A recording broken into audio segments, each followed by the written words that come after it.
भगवान शंकर शिव के मस्तक पर, पिंडी पर, शिवलिंग पर धतूरा पहली बार चढ़ाया गया वो फुलेरा दूज का दिन था। इसलिए शिव महापुराण की कथा कहती है जिस दिन कोई मुहूर्त नहीं हो, कोई काम नहीं हो, उस दिन केवल फुलेरा दूज के दिन आप किसी भी दुकान का, व्यापार का, व्यवसाय का, जन्म का, आदि का कोई भी मुहूर्त कर लो वो कभी ठप नहीं हो सकता, वो बढ़कर ही चलेगा।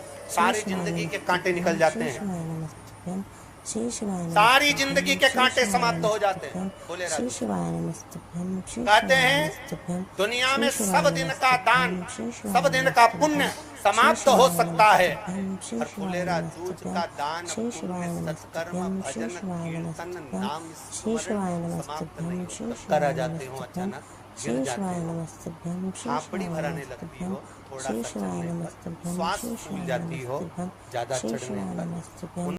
महाराज शनिवार के दिन अगर शिव की आराधना करी जाए, शनिवार के दिन अगर शंकर को जल चढ़ाया जाए तो जिंदगी में व्यक्ति की कभी अकाल।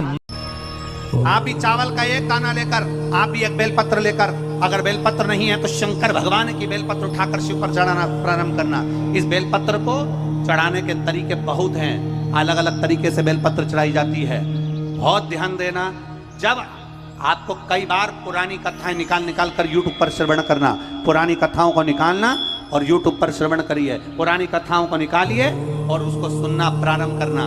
उसमें आपको बेलपत्र चढ़ाने के तरीके बताए गए हैं कि अगर हमारे यहाँ सबके बच्चों की नौकरी लग रही है और मेरा बच्चा तैयारी कर रहा है और उसकी नौकरी नहीं लग रही, तो उसका भी तरीका है कि बेलपत्र की डंडी किशोर होना चाहिए।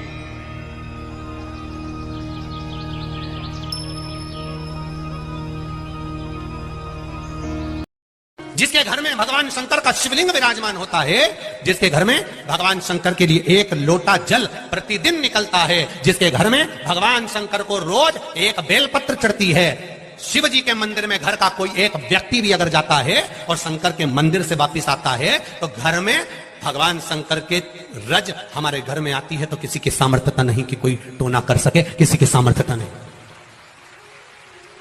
अंधविश्वास में जीना बंद करो। जो भी व्यक्ति यदि महादेव को मनाना चाहते हैं तो कड़हल के फूल की ऊपर की मंजरी को गंगा जल में मिलाकर, और अब श्रृंगी से अभिषेक करेंगे तो कहीं मंजरी फंसे नहीं, तो उसका जल छान करके फिर भगवान शंकर पर अभिषेक करिए।